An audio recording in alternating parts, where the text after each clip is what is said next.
Today I will tell you about the film Exception. This war melodrama takes the viewer back to the 1940s of the last 100 years. The film shows the time of the Nazi invasion of Holland. The action itself takes place in the house of the retired Emperor William II. But at the beginning of the story we see a young Wehrmacht officer, Stefan Brandt, who has been assigned by the leadership to lead a special guard in the house of the former Kaiser of the last king of Prussia. The soldier was given strict orders, failing to carry out which he could kiss his life goodbye. The captain wished to refuse such service. He intended to go to the front, but his superiors had other plans for him. Stefan went to the Kaiser's estate. It is worth noting almost immediately upon arrival, the officer noticed a certain peculiarity of the former ruler. The man was very fond of chopping firewood. He was also not restrained in his utterances and emotions. Not everyone in the Rathaus saw the Nazis. However, Wilhelm II's wife was most favorable to them. The military are housed in a barracks. Happy with the unexpected visit, Hermine decides to invite the commander to dinner. There she intends to show her husband's desire and favor to the Führer in order to return the former Kaiser to the throne. Meanwhile, Captain Brandt has already gone to the barracks. There he meets Gestapo Inspector Dietrich, from whom the man learns the details of his mission. It turns out that Stefan will have to write denunciations on Wilhelm, and this is not to his liking. In the evening, when a new maid named Mickey de Jong had some free time, she began hiding a loaded revolver in her room. She was probably frightened by the arrival of the soldiers. And in the morning, while serving the emperor, the girl spoke to him personally. Kaiser took a liking to her, which he informed his aide, Sigurd. When it began to get dark outside, Mickey went to the captain's house. Once inside, she informed the man of the invitation to dinner with the emperor's family. As she was about to leave, Stefan asked her to undress. And what happened next is what I think everyone has guessed. Afterwards, the man didn't feel well and asked to convey his desire to attend the Kaiser's dinner. Immediately at the entrance to the captain's house, Sigurd intercepted him and informed him of what to do at the meeting. It turned out that Georg had a deformed left arm. At dinner the captain was quiet enough. He listened to the Kaiser's stories about the origin of the swastika and his attitude to power. But when the time came to say something about himself, Stefan accidentally hurt Wilhelm's feelings and he became angry, causing a scandal. The evening did not go well. So the commander, determined to get drunk, went to his room. The adventurous Mickey Jong was there waiting for him and they made love. The girl noticed the scar on the man's left side, but without saying anything about it, she left. The next morning William II had already been informed of the British spy who had transmitted data about him. It now remained to ascertain the very identity of the man. The old man took note of the information conveyed and, as if nothing had happened, went to feed the ducks, chatting near the pond with Stefan Bunt. The conversation under Oslo on the English spy heard Mickey. After that she showed the apartments in the house to the captain. They chatted among themselves for a while. After a while Mickey went to the village. There she told the liaison officer the information she had received, using her passport as a cover. After hearing this, the man asked her to give her messages and sent her home. Agitated and worried, Mickey returned to the manor. Stefan met her there, and later the girl listened to Wilhelm's speech and his conversation with Brandt and Siegmund. That same night, Wehrmacht communicators picked up signals from a controlled scout. They determined that the information was coming from the village. Mickey went into her room. There Stefan was already waiting for her, who wanted to see the girl. After a romantic encounter, the lovers got to talking. Mickey confessed that she was Jewish. In this way the girl tested the captain's feelings, wishing to be sure of his faithfulness. In response to her sincerity, the man told the story of the origin of his scar. It turned out that in his first battle he was in Poland. There he had been wounded, for which reason he was not at the front, and had also seen the SS kill the Jews he had discovered. The guy tried to save one still alive firing squad girl, but failed. On the morning of the same evening Brandt informed Wilhelm II of the imminent arrival of SS Reichsführer Georg Himmler. The Kaiser's wife also added that it was worth making thorough preparations for the visit. Her husband, however, did not seem thrilled. The Gestapo will search the former monarch's house, which does not entice him at all. Meeting with the emperor's wife, the officer heard her pleas for favor with Wilhelm. Soon Gestapo soldiers began to search the castle. Mickey's room was inspected by Stefan himself. He began to suspect something. At the same time, Kaiser and the maid were standing by the pond, talking. The old man was talking about his unrequited love. He advised the girl to seize the moment and be more careful in her desires. To Mickey's relief the search was successful. No hidden weapons were found, but she shouldn't relax. Yang ran to the village to relay the information to the pastor. She was ready to kill Hare. Brandt was watching what was happening. He had figured it all out. That same night, on a signal, Gestapo soldiers seized the village communicator and began to kill him. Meanwhile, Mickey de Young came to the captain's room. In the morning, the man asked the Jewess to marry him, but she refused. The maid who entered the room saw them in love, and a denunciation was made.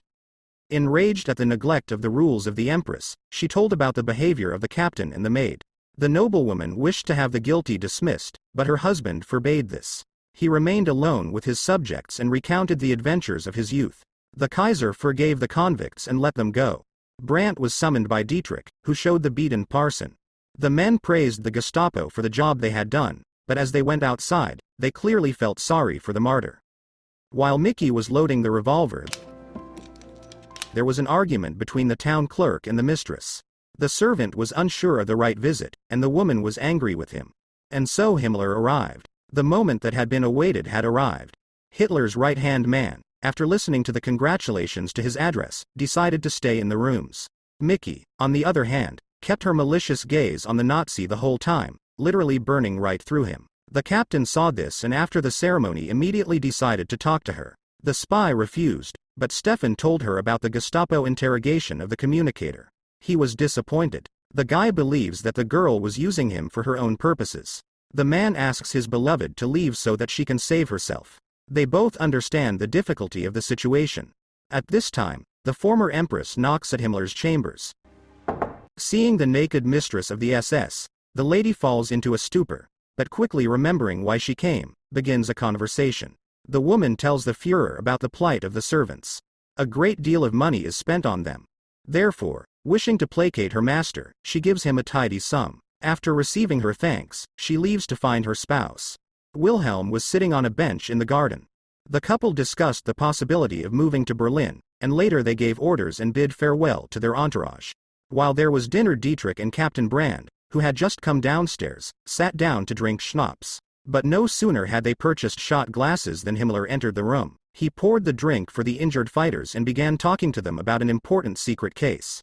The SS man told of the Führer's cunning tricks. He had no intention at all of returning an aging monarch to the throne. It was a political move, providing an opportunity to identify and destroy the supporters of the monarchy. Himmler gave the task to intercept all information relating to the above-mentioned topic, to make various denunciations, to write reports to him personally directly to Berlin.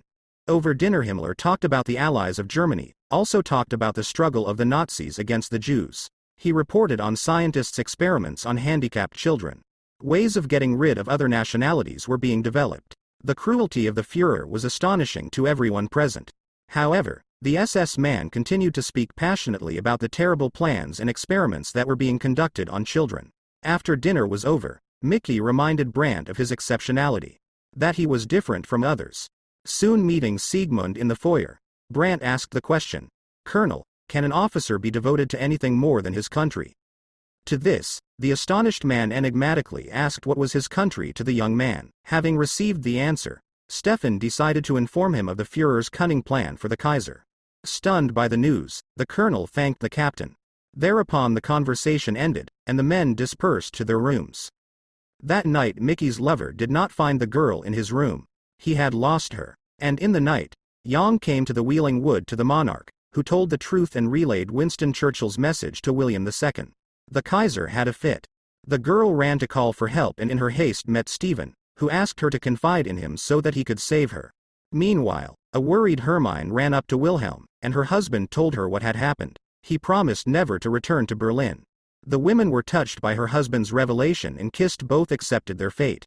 Soon Brandt drove up. Despite Germany's protests, he picked Wilhelm up in his car to take him to the hospital.